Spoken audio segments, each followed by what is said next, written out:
Bom, boa tarde.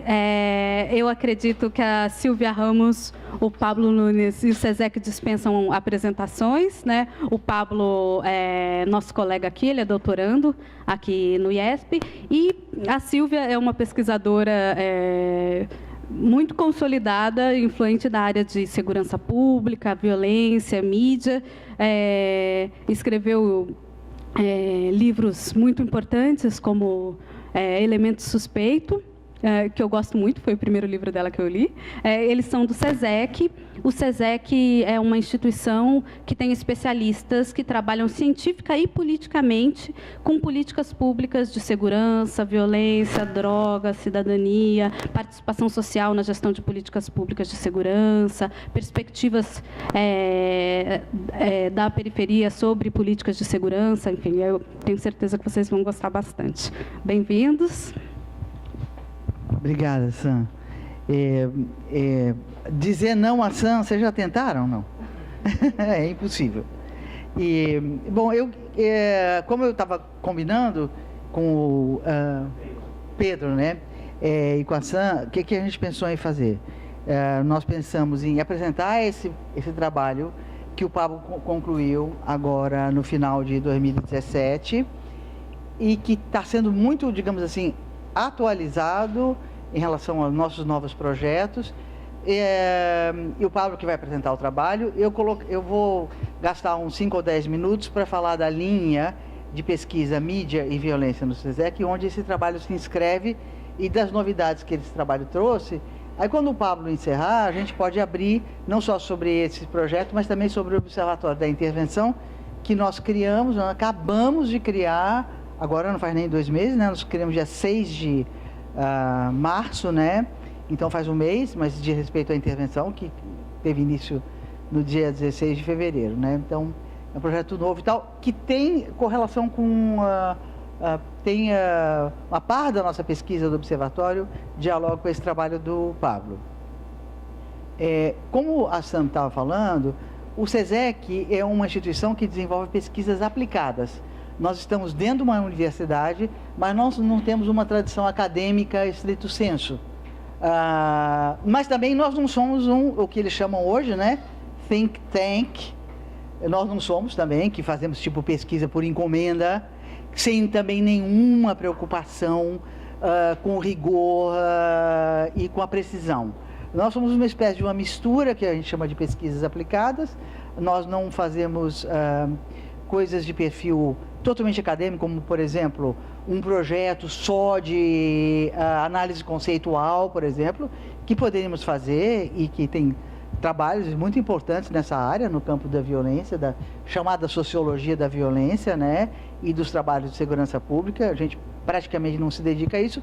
A gente faz pesquisas aplicadas, que vão produzir, na nossa opinião, algum tipo de efeito ou impacto social, ou nas políticas públicas, ou nas mídias, ou nisso que hoje também o pessoal chama advocacy, né? Quer dizer, na produção de agenda setting e na produção de mobilização, ou chamando a atenção da sociedade, iluminando um tema, etc., que a gente acha que tem relevância na sociedade. Mas todos os nossos trabalhos, a gente tem muita preocupação metodológica. Todos os nossos trabalhos, inclusive este, principalmente esse, é possível que qualquer um repita. É como aquele experimento da química, né? Se você fizer isto, e juntar estas proporções, né? Nunca, por exemplo, nas nossas classificações, na análise de mídia, essa matéria é contra, a favor ou ao contrário. A gente não usa isso, não é porque a gente é contra nem nada, é porque a gente acha que é muito difícil depois alguém repetir esse experimento e dialogar, por exemplo, com editores de jornais, para dizer que se eles fizessem a mesma pesquisa que nós fizemos, eles iriam chegar ao mesmo resultado. Então a gente tem certos cuidados muito assim precisos metodológicos. Por exemplo, a nossa última pesquisa da UPP, que foi uma pesquisa dos moradores das 38 comunidades cariocas do Rio de Janeiro, opinião deles sobre o UPP. Nós fizemos uma amostra que a gente pegou melhor amostristas do Rio de Janeiro, a gente contrata, ou geralmente eles são voluntários, né, que a gente paga tão mal que eles preferem fazer até de graça, e contratamos uma empresa, fizemos, por exemplo, um método de entrevista, utilizamos um método, né, de construção de uma amostra representativa, né, e aleatória dos moradores de favela do Rio de Janeiro, que chega, não é só porque os setores censitários são sorteados e as casas dentro dos setores censitários são sorteadas, mas você sabe, se você vai numa favela, se toca naquela casa, quem é que vai estar sempre em casa? Aquela senhora que não trabalha e tal. Então, assim, ao chegar numa casa, o entrevistador sorteia quem ele vai entrevistar pelas datas de aniversário. Então fala, você faz aniversário o quê? Em dezembro, em janeiro, fevereiro e março. E ele sorteia ali na hora, ele tem que pegar a segunda data de aniversário. A segunda data de aniversário é ela, janeiro, fevereiro. Segunda pelo calendário. Ela, só que ela nunca está em casa. Esse pesquisador tem que voltar 3 vezes na casa, até considerar essa casa não válida, e aí é sorteado de novo. Então, a gente usa assim, tanto nas pesquisas quantitativas, quanto nas análises qualitativas, a gente usa um rigor de pesquisa que, sinceramente, poucos centros de pesquisa usam. O que a gente não tem é uma inscrição acadêmica de produção de artigos, de publicação em revistas qualificadas, e tudo isso que é uma cultura super importante, que é muito mais acadêmica e universitária. Bom, só falar isso para dizer da linha de pesquisa Mídia e Violência, que existe há mais de 15 anos, e ela parte um pouco dessa perspectiva. Não dá para você pensar a violência e segurança pública no Brasil, num país como o Brasil, sem você pensar como é que as mídias estão cobrindo o tema da violência, da segurança pública, da chamada violência urbana e tal. Não vou falar da primeira grande rodada dessa pesquisa, nos anos 2000, que durou 3 ou 4 anos, que resultou num livro, mas, porque a gente já falou muito, tem muita coisa escrita sobre isso, tem livros, relatórios e boletins do SESEC publicados, né? Mas só para, assim, mencionar que quando a gente começou esse projeto, essa linha de pesquisa, e nós fizemos vários estudos empíricos, né? Na primeira rodada, em estamos em 2018, né? Em 2004, nem existia, nem os grandes jornais como o Globo, Folha, etc., não tinham seus portais digitais. Também não havia mídias, que a gente chama hoje de mídias sociais, que é Facebook e Twitter, basicamente, né? Isso muito menos. E então, se você falar mídia, você estava falando dos grandes veículos e ainda predominantissimamente dos veículos impressos e também de televisão.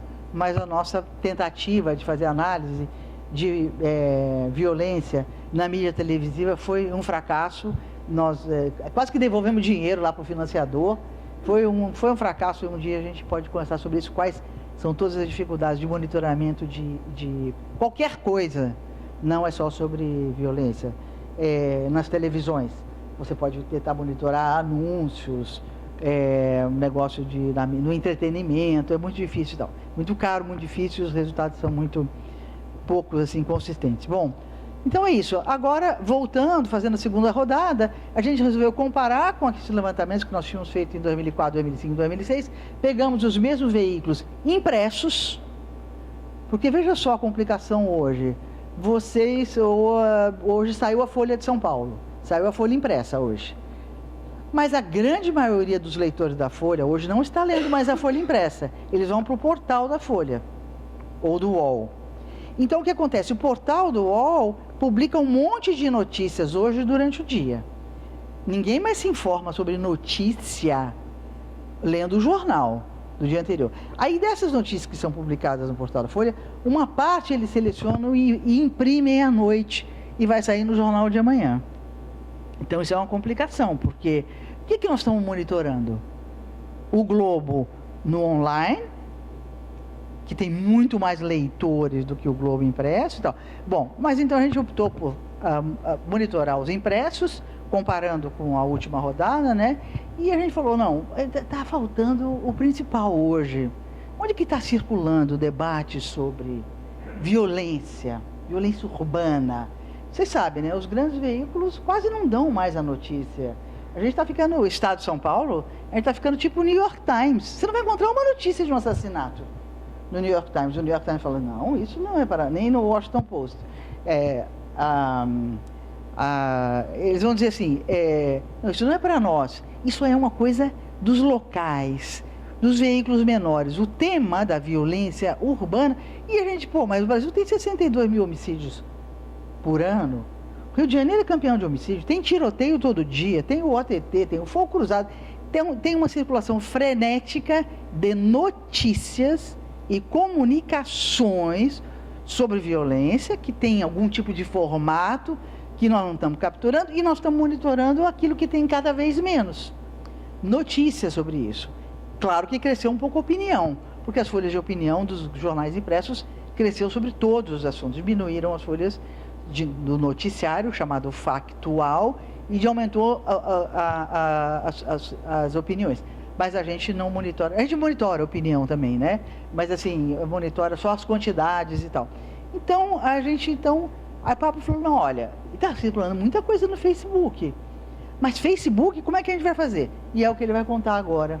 O que a gente fez, o que a gente descobriu, e o que a gente achou, e como é que isso está dialogando com o resto de todas as outras pesquisas sobre violência e segurança do SESEC e de outros parceiros e assim, próximos do SESEC no Brasil, e como isso também passou a dialogar com todo um outro campo de pesquisa, que é a pesquisa sobre mídias sociais, tá?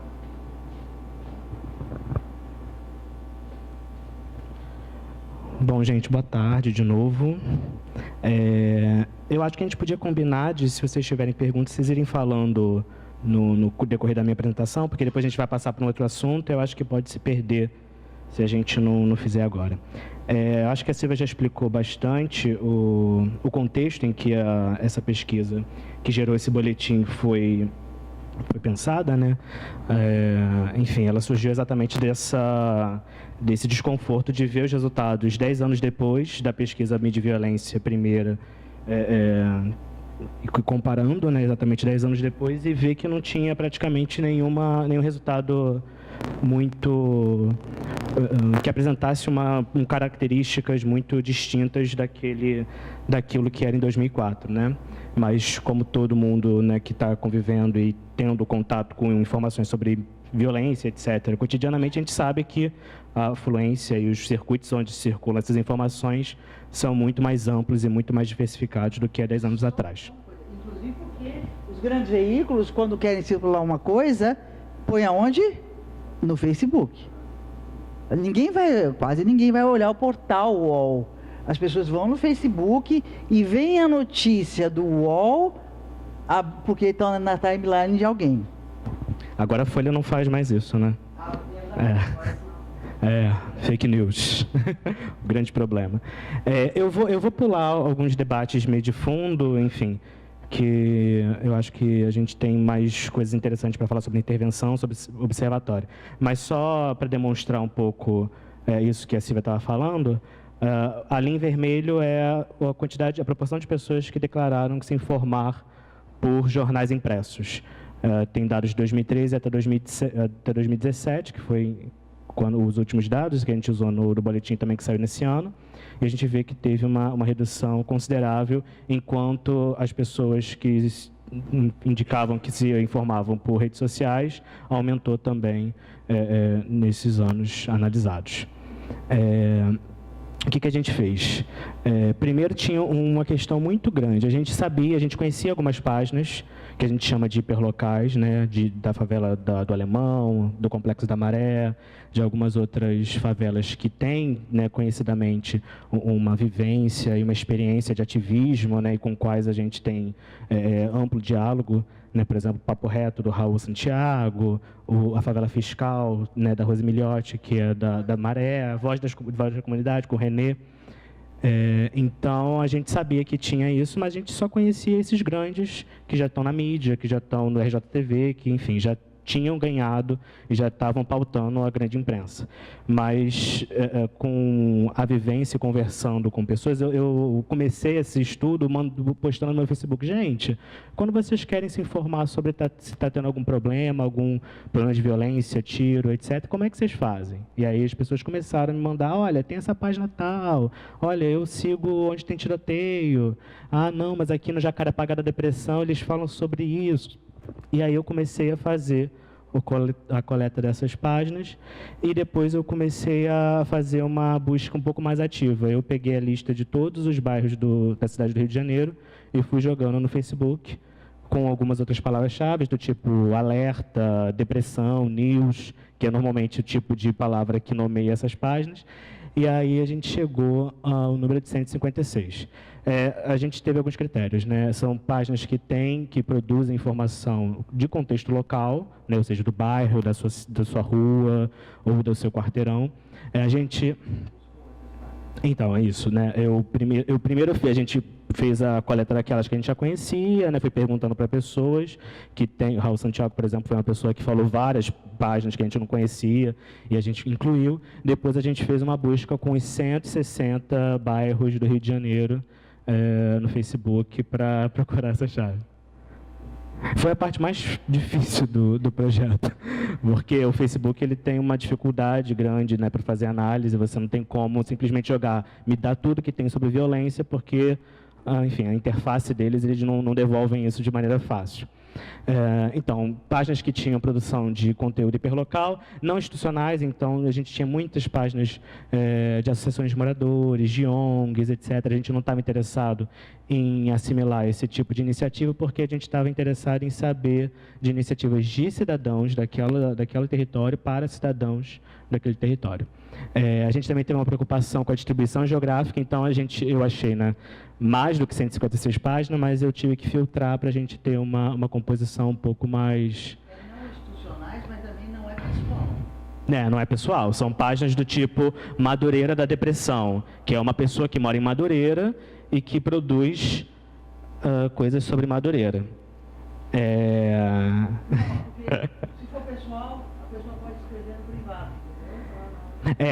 Isso são todas as informações são de páginas, né? A gente não consegue fazer extração de conteúdos de usuários, como, por exemplo, no Twitter, que é algo, enfim, que tem uma API que é mais, enfim, ela devolve mais coisas do que o do Facebook. E a gente também fez questão de excluir páginas policiais do tipo 18º Batalhão, BOP, etc., que também acabam produzindo conteúdo hiperlocal, mas tem um tipo de produção muito específica, e a gente tirou também, assim como as páginas que veiculavam cenas de violência explícita. Que, enfim, não era exatamente esse tipo de conteúdo que a gente estava querendo buscar, mas sim páginas que tinham informações para moradores, né, se protegerem ou, enfim, fazerem ou protegerem os seus com relação à violência que acontecia no bairro. A gente teve que fazer uma escolha com relação a como a gente faria a seleção dos posts. Como a gente tinha interesse de entender o perfil dessas páginas, ou seja, a gente não sabia qual era a realidade, o que elas produziam, se tinha visibilidade. Então, a gente, ao invés de circunscrever um tempo, né, por exemplo, eu podia ter feito uma pesquisa só no primeiro semestre de 2017, outubro de 2017. Ao invés de fazer isso, a gente pegou 900 últimos posts de cada uma das páginas, para a gente ter um volume considerável dessas páginas, para poder traçar o perfil de cada uma delas. E aí a gente teve como resultado 64.529 posts que estão distribuídos historicamente, cronologicamente, de setembro de 2010 a julho de 2017. E ele se distribui mais ou menos assim. Essa pesquisa ela foi feita em julho de 2017, como eu disse. Então, o último ponto da linha é exatamente o primeiro semestre de 2017. O primeiro semestre de 2017 teve mais que o dobro do resto da distribuição, mostrando que essas páginas têm uma produção muito intensa e muito recorrente. A gente fez uma média de postagens por dia, girava em torno de 200 posts por dia, que esse conjunto de páginas produzia nesse período que a gente analisou. O tipo de postagem, né? O que eles postam? a gente viu que a grande parte das coisas que eles postam nessas páginas são conteúdos com fotos. Né? Depois a gente vai falar um pouco sobre os sentidos e as narrativas que circulam nessas postagens, que aí vai corroborar com esse resultado também. Texto, a gente também tem bastante coisa, link, e os links normalmente são links de jornais tradicionais, que eles fazem o compartilhamento, ou muitas vezes também eles copiam o texto das notícias, como nesses 17,7%, do site, por exemplo, da Folha de São Paulo, do Globo, etc., postam na página, sem dar fonte e sem fazer menção ao link. Né? Depois que, enfim, a gente pegou todos esses quase 65 mil posts, a gente extraiu os textos dessas postagens e aplicou um processo de análise que se chama classificação hierárquica descendente, que ele pega o conjunto dos textos, verifica quais são os contextos em que cada palavra aparece e aí junta blocos de sentido e apresenta isso em forma de cluster. A gente tem 2 clusters principais, um que a gente chamou de cidadania e vida cotidiana, que tem textos sobre, enfim, ações sociais de emissão de RG, de CPF, aplicação de flúor em crianças, ou divulgação de vagas de trabalho, buraco, lixo, denúncias de pessoas que jogam lixo fora do lugar, coisas do tipo, que são a maior parte de que eles produzem, mas tem uma consistência muito específica. Né? Todo esse material, né, mais da metade dos textos, eles estão exatamente nesse cluster. E embaixo o cluster da violência, que são exatamente os textos relacionados a tráfico de drogas, 12%, crime cotidiano, ou seja, pessoas falando que foram roubadas na rua tal, a hora tal, por uma pessoa desse tipo, e, enfim, ou arrastões, também que foi um conteúdo muito veiculado, e um grupo de textos relacionados à polícia. Tem as suas especificidades que, enfim, eu vou falar. Essa é uma nuvem de palavras, né? Uma visualização que todo mundo gosta. Essas são todos os posts sem dividir pelos temas. A gente vê que rua, morador, dia, bairro, rio, eles estão no centro da distribuição com uma frequência maior do que as outras palavras, demonstrando exatamente esse caráter hiperlocal dessas páginas e do conteúdo que elas veiculam. Mas também a gente vê que policial está ali muito próximo também, em frequência, comunidade, tem tiro também em algum lugar, favela, assalto, atenção também, que também é uma palavra muito utilizada, operação, enfim. Existe esse núcleo que é mais utilizado, que são palavras relacionadas ao dia a dia das comunidades e dos bairros aqui do Rio de Janeiro, mas também a gente vê que circulando esse contexto tem essas palavras, esses textos que falam sobre violência e polícia e, enfim, crime. Essa sobre a vida cotidiana e cidadania, então a gente tem muito comunitário, periferia, habitacional, eventos de educação, enfim, patrimônio, campanhas.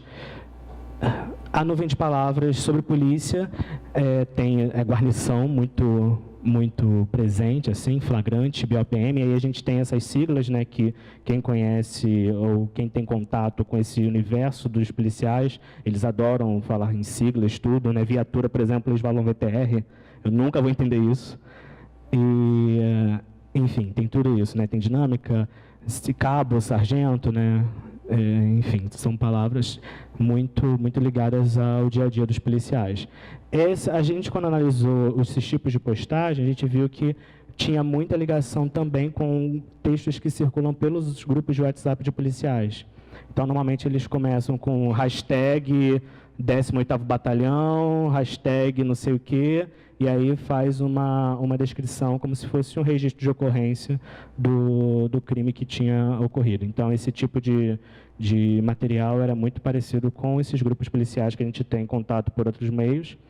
E o mais interessante é que, quando eu analisei quais são as páginas que mais veiculam esse tipo de texto, as páginas mais presentes eram páginas de bairros, conhecidamente, onde operam milícias e grupos de policiais que fazem a segurança extra legal. a gente fez essa separação e depois o próprio software ele apresentou quais são as páginas que mais veiculam palavras e textos sobre polícia. Então dava Campo Grande, Gardenia Azul, exatamente esses bairros que a gente sabe que são historicamente dominados por milícias, enfim. Ou seja, né, um morador... Está ligado. Ou seja, né, um morador... Não, ou seja, um morador que alimenta a página provavelmente é um policial, né? Ou é amigo de um policial, né? Exato. Essa é a 90 palavras para tráfico. São poucas palavras que foram veiculadas, né? A gente tem uma falta de vocabulário dentro desses textos. E o que estava mais pegando no primeiro semestre de 2017 era a união entre o terceiro comando e a ADA, né? Aí virou aí, por isso que a gente tem esse TCA no meio como a palavra mais frequente. Nesse tipo de... tem um ERJ ali, ó. Vocês estão vendo o ERJ pequenininho? Está aqui na 90 palavras do tráfico. Nesse tipo de texto, era muito comum a gente ver narrativas sobre guerras de facções para comando e troca de comando, enfim, coisas do tipo, e também uma frequência muito grande dessa dinâmica do terceiro comando com a ADA, que, enfim, teve no começo do ano passado. E essa é do crime cotidiano, a gente também que tem viatura, ao invés de VTR, que é mais utilizado pelos policiais. E aí a viatura foi rápida, o ladrão, enfim, na garagem, grávida, etc. Tem vários tipos de textos e narrativas sobre esse tipo de crime que acontece cotidianamente e a forma também de como eles fazem esse tipo de relato. A gente identificou que eram os que mais tinham dentro daquele grupo de postagens sobre fotos, por exemplo. Então, a maior parte desses textos eram legendas de fotos que apresentavam, por exemplo, suspeitos.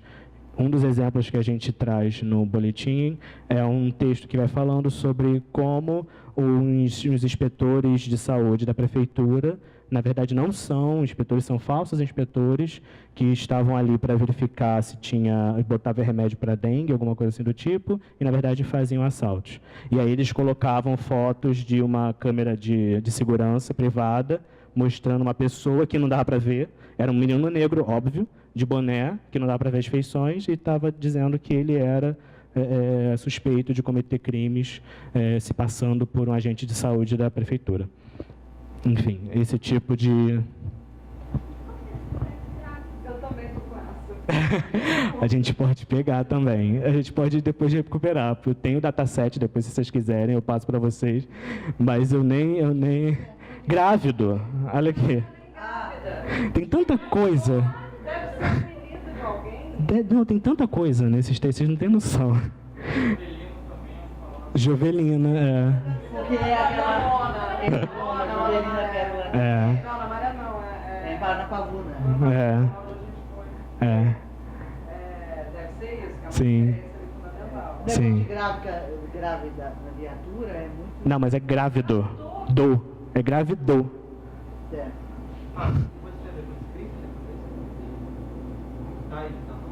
Não, acho que não. Nessa hora eu não passei, não fiz sistemização, não fiz esse tipo de manipulação nas palavras. Pois é. Depois é só pegar um Ctrl F que a gente acha essa coisa. Eu me diverti tanto nesse período. Agora a gente está, por conta da intervenção, a gente teve que dar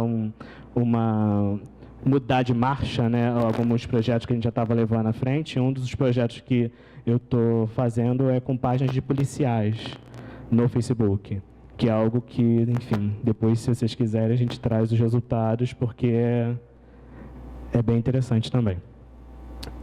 Só para mostrar, né, o perigo óbvio desse tipo de texto, desse tipo de veiculação de imagens de pessoas, chamando-as de suspeitos ou de criminosos. Foi recente, né, foi em 2017, esse caso, mas já houveram vários outros casos. Por exemplo, teve uma mulher que foi morta no Guarujá, né, que era acusada de magia negra.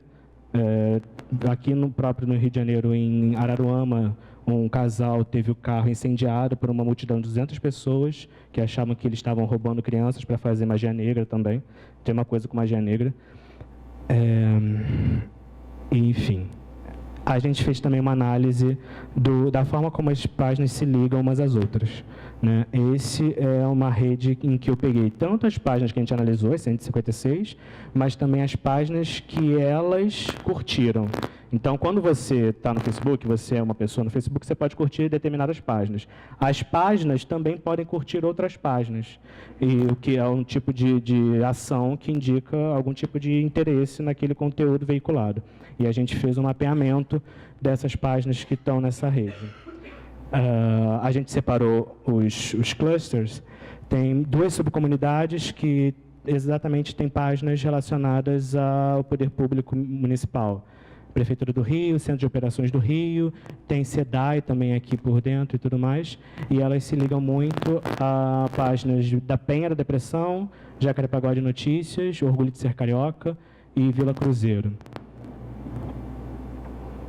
Aqui essa subcomunidade em amarelo é a subcomunidade de páginas que a gente identifica que são mais ligadas ao ativismo, como Observatório de Favelas, né, que não era uma das páginas analisadas, mas aparece aqui de forma muito forte, ligada à mídia independente coletiva, mídia ninja, Redes da Maré, ANF, Somos Todos Maré, e CDD Acontece é uma das páginas que a gente analisou, Voz das Comunidades também, que estão dentro desse contexto mais de luta e de... Pode falar. Quando você consulta esse texto no digital, no arquivo digital, você, quando amplia, pode ler aqueles pontinhos, um por um, assim, chega até um ponto que daqui parece muito pequeno. Então, se você tem interesse, aquela página onde está e tudo, é muito fácil de ver quando você usa a versão digital.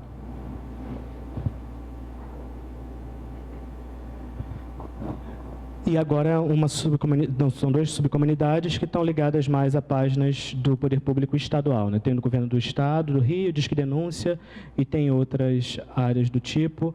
E também tem muitas páginas relacionadas aos 450 anos do Rio, Sul do Rio, Secretaria Municipal de Cultura, coisas também relacionadas ao poder público. Nessa subcomunidade a gente não tem nenhuma das páginas analisadas em destaque. Então, eles ficaram desaparecidas nesses pequenos pontos. A gente verificou com esse estudo que aquela defasagem que a gente sentia, que a mídia não conseguia, né, lidar com as favelas cariocas, ou seja, a gente fez a análise do mídia e violência, identificou que Baixada Fluminense, que é a que tem 30% dos homicídios no estado do Rio, aparecia no menos de 8% das matérias dos jornais impressos, os jornais ditos tradicionais. A gente identificou que esses tipos de páginas, esses tipos de iniciativas, eles buscam exatamente suprir uma necessidade de informação que a mídia nunca conseguiu suprir. Elas funcionam, né, em linhas gerais, como um centro de recepção e de compartilhamento dessas informações. Então, a gente entrevistou alguns desses moderadores dessas páginas e eles diziam exatamente que, não, a gente recebeu pelo WhatsApp uma denúncia de tal e aí a gente compartilhou. Esse tipo de dinâmica é o que mais acontece nesse tipo de página que a gente analisou. Elas exatamente funcionam como uma recepção e divulgação, elas não produzem coisas próprias, na maioria das vezes, mas por conta disso, por uma necessidade também de velocidade e de produção contínua, a gente verifica que essas páginas elas carecem de uma característica fundamental do jornalismo, que é a checagem dos fatos. Tem uma questão também relacionada a uma reprodução do discurso que estigmatiza favelas e seus moradores. Existe um grupo de páginas que seguem um tipo de narrativa que continua reproduzindo esse tipo de lugar, né, para os moradores de favela, mas a gente também verifica que diversas outras páginas tentam fazer um discurso que valoriza a favela e que mostra as potências daqueles territórios, né? Que falam de jovens negros, etc. E que estão naquela subcomunidade amarelo que está ligada ao Observatório de Favelas, Anistia Internacional, que são exatamente essas instituições de militância.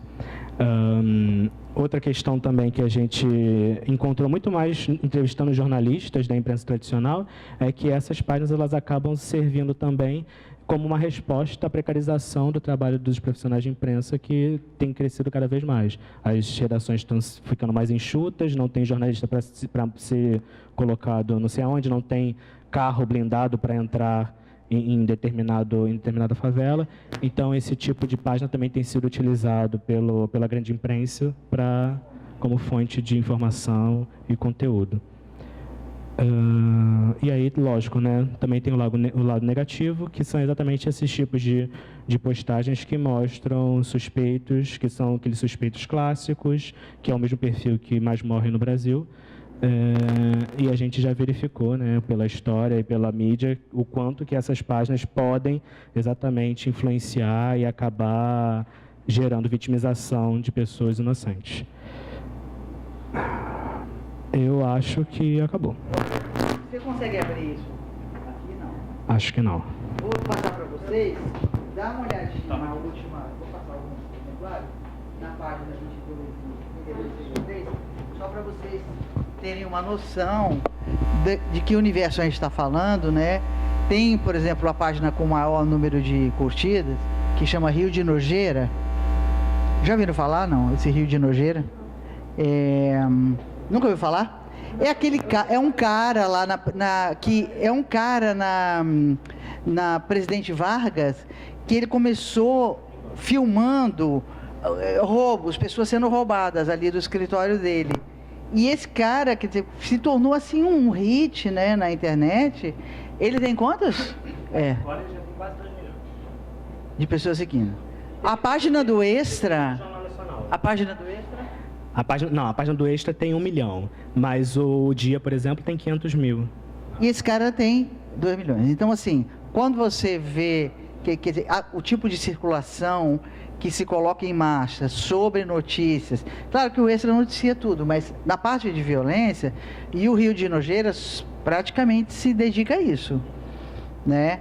Então, a fazer denúncias e tal. É uma página com perfil, assim, bem Bolsonaro, bem lei e ordem e tal, que predomina em muitas, né, páginas. Então, o que a gente também encontrou nesse universo, estou fazendo agora uma observação bem, assim, que não é nada científica, nem não segue a metodologia, porque a gente não fez esse tipo de contabilidade, é que não dá para ter nenhuma visão ingênua sobre esse mundo do hiperlocal.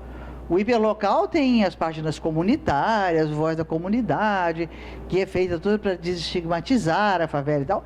E tem um monte, não sei se mais ou menos, porque também depende da onda, né, do que momento. Por exemplo, agora com o assassinato da Marielle, provavelmente as páginas comunitárias tiveram um grande boom. Então, depende do momento, mas assim, a existência delas na rede são grupos relativamente fechados.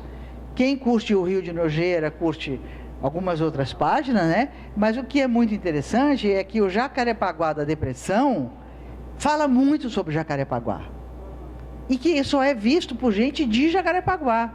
Um monte de notícias. O cara de Jacarepaguá, quem quer ter notícias de Jacarepaguá, ele pode olhar o Extra, ele pode olhar o Rio da Depressão, o Rio de Nojeira, ele pode olhar um monte de páginas policiais que não estão aí, BOP, não sei o quê, ele pode, dependendo do interesse, mas ele vai olhar o Jacarepaguá da Depressão, porque muitas notícias sobre Jacarepaguá, não só sobre violência, a gente viu, por exemplo, a tal da mulher que vende brigadeiro, né? Sim. Ela é onipresente em todas essas páginas, alguém sempre vende brigadeiro nas comunidades, e isso é um jeito que as páginas têm de fazer finanças, de financiar. Então, assim, eles fazem propaganda da...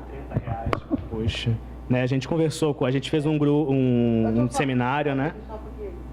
Hã? A gente fez um seminário no final do ano passado e a gente conseguiu chamar alguma desses moderadores e um deles foi bem enfático com relação ao modelo de negócios da página dele, porque ele realmente tinha um modelo de negócios, enfim, publicidade sobre tal coisa, vai ser uma curtida, R$30, aquele do Marechal Hermes, né? Ele tinha todo um processo, ele cobra R$30 por não sei qual conteúdo, 50 por outro, e enfim, a gente todo mundo ali ficou meio impressionado, né? Impressionado, que eu falei assim, vem cá, mas isso não é muito caro? Ele falou assim, veja senhora, R$ 30.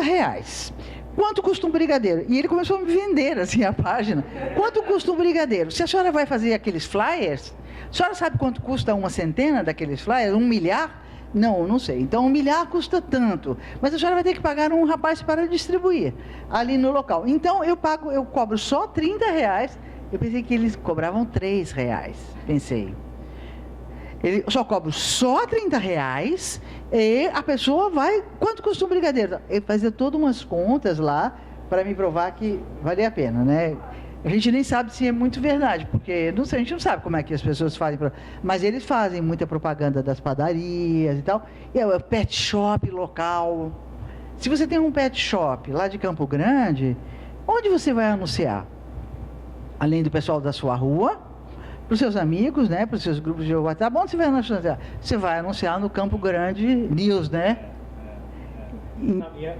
Enfim, deixa eu só falar. E o mais interessante é quando você vai, né, passando o mouse pela timeline, você encontra exatamente isso. Uma vozinha vendendo bolo, vende esse bolo por R$ 20, bolo da vovó, não sei o quê, e abaixo tem esses meliantes criminosos, tem que morrer, e depois tem tosa de pet shop. Então, é um tipo de narrativa que vai se construindo que é bem louca enlouquecedora. Se você está buscando uma tendência, uma síntese do que é mídia hiperlocal, você provavelmente vai errar se você pensar que a mídia hiperlocal é só Rio de Nojeira ou se é só Voz da Comunidade, que é quase que tem uma coisa responsável, jornalística. Próprios ativistas do tipo Papo Reto, alguém conhece Papo Reto? É uma página do Complexo do Alemão, liderada por vários mídia ativistas, né? Mas entre eles um cara muito conhecido que chama Raul Santiago, né? Esse pessoal, eles têm todos já um tipo de formação mais jornalística, não é de ouvir o segundo lado, não é de ouvir o outro lado, não chega a isso, mas muito cuidado, um certo cuidado de não divulgar qualquer loucura e tal. E nós, inclusive, ouvimos histórias assim emocionantes, né? A Carla da CDD, né? Conta a história que ela contou aqui, da experiência dela. Ela contou o seguinte, é uma página da CDD, e ela contou que uma moça numa loja estava sempre sendo roubada, com um celular roubado. E aí descobriu que quem roubava esse celular era uma moça, moradora lá da CDD, e que tinha uma criança.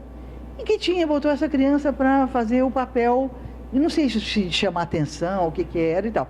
E aí a moça pediu para a CDD Acontece veicular essa filmagem, dizendo, olha gente, tem muitas lojas sendo furtadas por essa pessoa, ela é uma vizinha nossa e tal. E ela disse, caiu no erro de veicular isso.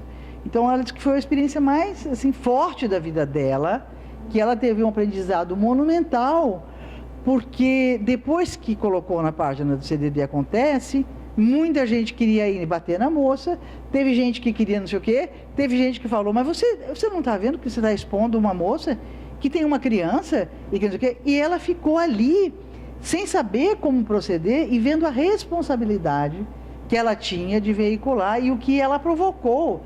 Não interessa se era com 10 pessoas, se você tem 10 pessoas querendo bater nela, indo na casa dela onde ela mora, já é suficiente, é um perigo suficiente, né? Então ela provocou ali naquela pequena comunidade, ninguém soube disso, não virou uma viralização como essas clássicas, mas ali na Cidade de Deus isso se tornou um drama, e ela contou essa história de uma forma muito emocionante, quase que assim, chorando e mostrando como é que ela foi aprendendo duramente o que é o hiperlocal, né? Que você põe o negócio lá na CDD, muita gente da CDD vê e esse negócio vai viralizando ali no local e produz efeitos muito complexos, né? E a gente vê que ela é muito cuidadosa hoje, até na nossa opinião, às vezes um pouco excessivamente, né? Ela não quer falar de violência e tudo mais.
Vamos. Gente, ele não está aí. Vamos falar sem microfone?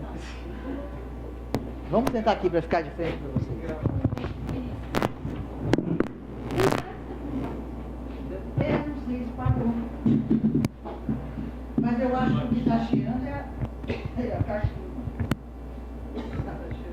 Ah, tem um problema aqui, porque ele liga e desliga uns 2 segundos. Acho que agora está funcionando. Vamos lá. Oi, alô? Ah, posso falar com Vai, uma rodada. Tudo bem? Bom, meu nome é Vinícius, sou aluno do doutorado aqui. Deixa eu fazer uma pergunta. Eu nunca trabalhei com esse tipo de dados, eu só queria aprender, ver se eu aproveito a oportunidade para aprender um pouquinho. Você podia falar um pouco desse procedimento para obter os posts? Ele é na mão, você faz tem que ter uma equipe. Se eu puder falar como é que funciona um pouco a dinâmica de como chegar nessas páginas. Você explicou como é que vocês selecionaram os 156, mas depois de ter essas 156, como é que vocês pegam os posts para fazer análise textual? Eu queria aprender. Outra coisa, você faz análise de rede, você pega a direção dos links, porque você pode ter páginas que uma curte a outra não curte. Como é que você está analisando as direções dos links? Uma coisa que eu achei interessante, eu não sei se você fez, você consegue analisar na análise de texto a correlação entre as páginas dos assuntos. Você consegue saber nas páginas quais são as páginas que estão falando as coisas na mesma direção ou nas coisas contrárias a partir dos termos. Eu acho que se você não fez, eu acho que seria interessante, porque você consegue verificar o espectro dessas páginas, porque você vai conseguir identificar se tem páginas mais à esquerda ou à direita, mais punitivistas, menos punitivistas, páginas que são mais direitos humanos. Essa análise eu acho que seria interessante, porque você tem esses textos, vale a pena. Agora, outra coisa interessante é que eu achava que essas páginas hiperlocais eram quase tudo sobre violência.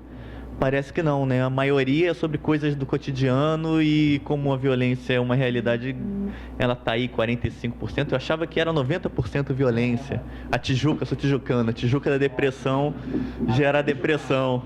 Então, se eu puder aprender um pouco aí com isso, ia ser legal. Obrigado. Boa tarde, Pablo. Boa tarde, Silvia. Eu gostei muito da pesquisa, estou bastante interessado, assim. Primeiro, acho que você tem uma base muito boa para continuar fazendo a pesquisa e fazer mais coisas, né, com ela. Achei muito bom isso. Eu queria perguntar uma coisa, primeiro, mais, sei lá, metodológico. Se você por que você pegou os 900 últimos e não pegou pela data? Porque eu acho que dá para fazer isso pelo R, assim, pela data. Eu queria saber por que você não pegou pela data. Outra coisa é que você não fez uma filtragem prévia dos que te falavam sobre violência, né? Você pegou e depois... interessante. Porque, enfim, eu estou lidando com a lista, agora eu estou limpando uma lista de 3.000 páginas de imprensa. E aí tem muita coisa de imprensa local, mas não hiperlocal, né? Não é de bairro, é no máximo de cidade, assim. Só que o tema da violência parece ser muito preponderante. Ainda não fiz análise, mas pelo que eu estou fazendo da checagem, parece ser muito preponderante. Talvez mais que 50%, assim. De cidade. O máximo que chega, eu acho que é cidade. Não é hiperlocal, não. Mas, enfim, não é um dado ainda, é só uma percepção. Por isso que eu achei estranho quando você mostrou que era menos de 50%, apesar de ser... eu também achava que teria uma preponderância maior. Tinha outra coisa que eu ia perguntar, mas eu esqueci. Mas depois eu pergunto.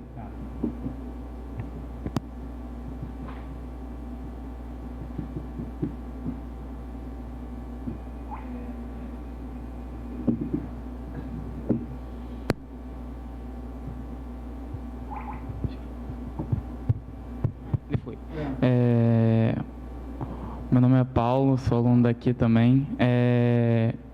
No início da apresentação, teve um certo cuidado de falar sobre a confiabilidade do modelo, né? Então, sua capacidade de ser replicado por outras pessoas que quisessem fazer a mesma pesquisa. Mas eu ouvi pouco sobre quais eram as expectativas sobre o modelo, qual eram as relações entre as variáveis que vocês esperavam antes e que vocês conseguiram visualizar depois. Então, esse foi um pouco...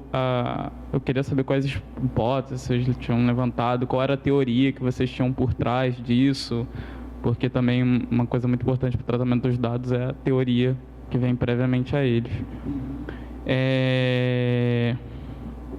E uma outra coisa, mais uma curiosidade, assim. Aliás, duas curiosidades.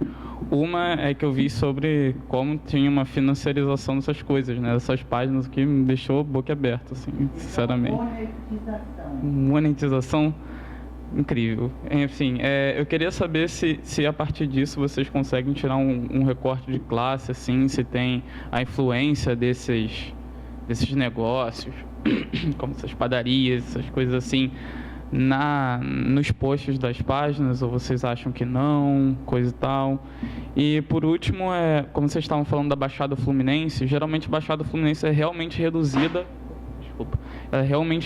à Baixada Fluminense, né? Então, quando você mora na Baixada Fluminense, você realmente consegue ver que essa divisão, essa unitarização sobre uma mesma região é muito complicado, porque quem mora no centro de Nova Iguaçu, por exemplo, de um dos lados, quando vai para o outro é extremamente diferente. E as páginas do Facebook têm páginas diferentes para Nova Iguaçu, dependendo de onde você morar. Então tem página do Bairro da Luz, e aí tem Belfor Roxo, coisa e tal. E aí eu queria dizer sobre a agregação desses dados sobre uma mesma região, como é que foram feitos, assim? E não teriam algumas falácias ecológicas devido a isso? Obrigado. Ecológicas sobre isso. Então, você agrega o dado no mesmo lugar, por exemplo, Baixada Fluminense, você agrega, então, todas as páginas da Baixada Fluminense. Mas será que a validade por trás disso, entendeu? Porque você agrega tudo. E aí você está falando, sei lá, da violência de Belfor Roxo. Acho que Belfor Roxo deve ser... Exatamente. Obrigado. Você perde a característica do termo local.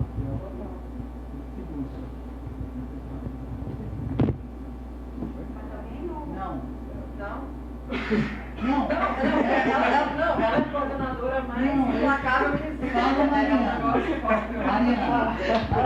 Conheço ela já me calou várias vezes, com toda razão. E às vezes não precisa falar. Pois é verdade. Também manda falar. Bom, eu queria só agradecer vocês pela apresentação. Eu sempre aprendo muito com a Sílvia. E, assim, na verdade, eu queria falar um pouco sobre isso também, né? Sobre a relação disso com a pesquisa anterior, porque eu acho que, né, eu um pouco ficando velha aqui, né?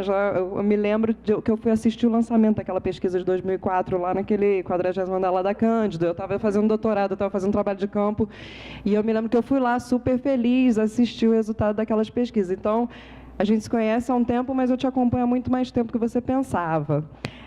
Mas eu queria...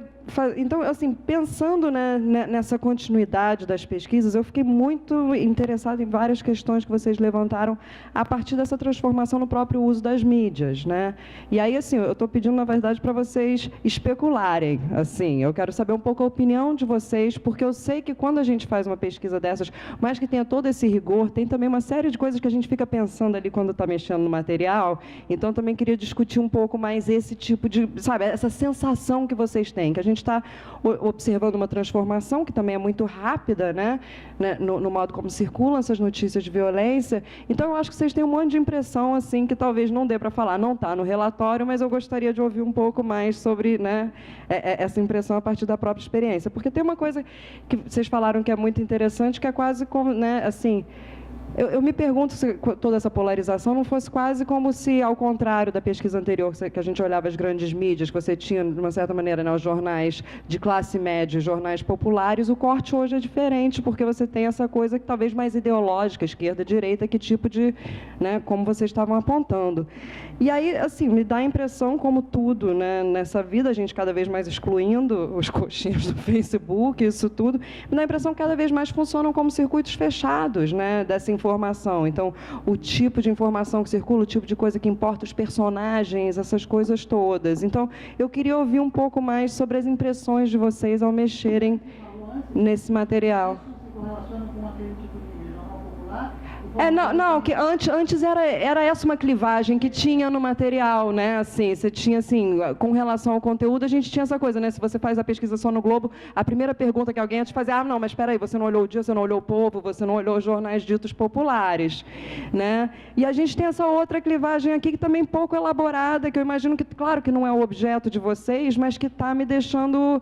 É isso, né? O modo como a informação vai circulando nesses, né, no que parecem ser circuitos mais fechados. E eu estou dizendo isso porque lá atrás, antes das redes sociais, antes dessa polarização, você lembra que né, você tinha essa experiência mais comum, você tinha essa ideia de que todos podiam ser uma vítima virtual do crime, né? Isso era uma coisa que circulava, que todo mundo tinha essa impressão, né? Podia ter sido qualquer um, esse tipo de coisa. E aí, assim, ou seja, a mídia produz a própria experiência de segurança ou ausência de segurança, tem uma coisa assim que, né, como as pessoas acabam experimentando.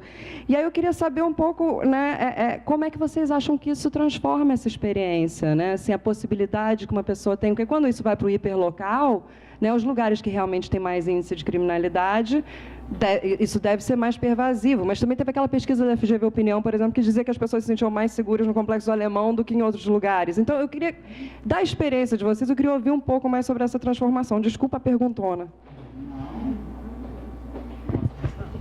Desculpa, vocês querem mais perguntar? Não. Não, pode ir. Sam. Bom. Eu posso? Não, vamos. Depois que você pega mais. Não. E as minhas questões são pontuais, eu queria falar mais sobre essas questões mais de técnica.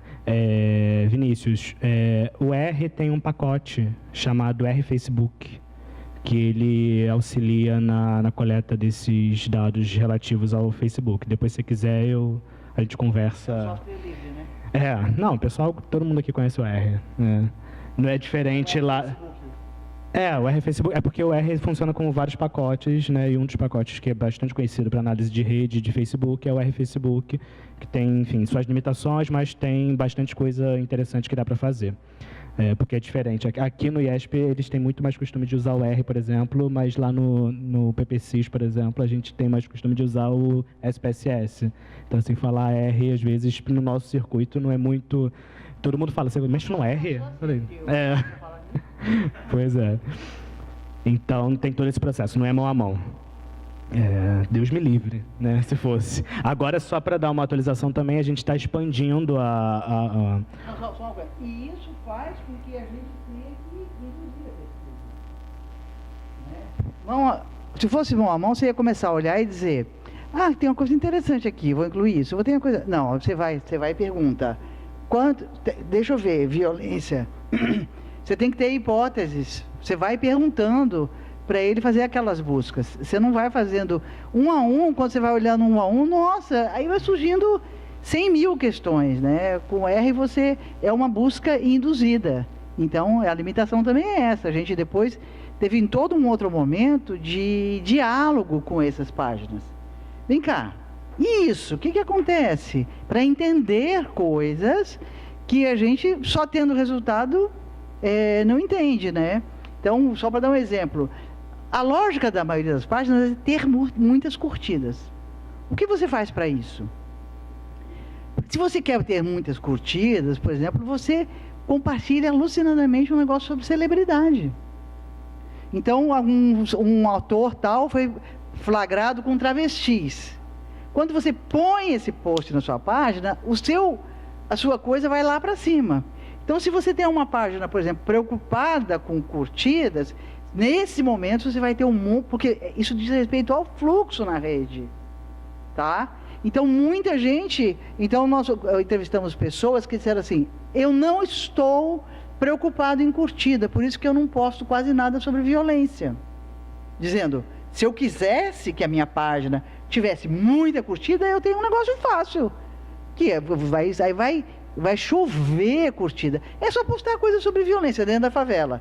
Então, a pessoa dizer assim, eu me recuso a fazer isso, porque eu não quero entrar nessa lógica. Então, tem um monte de coisas que você conversando com as pessoas, você vai entendendo, pelo menos, a partir das suas hipóteses.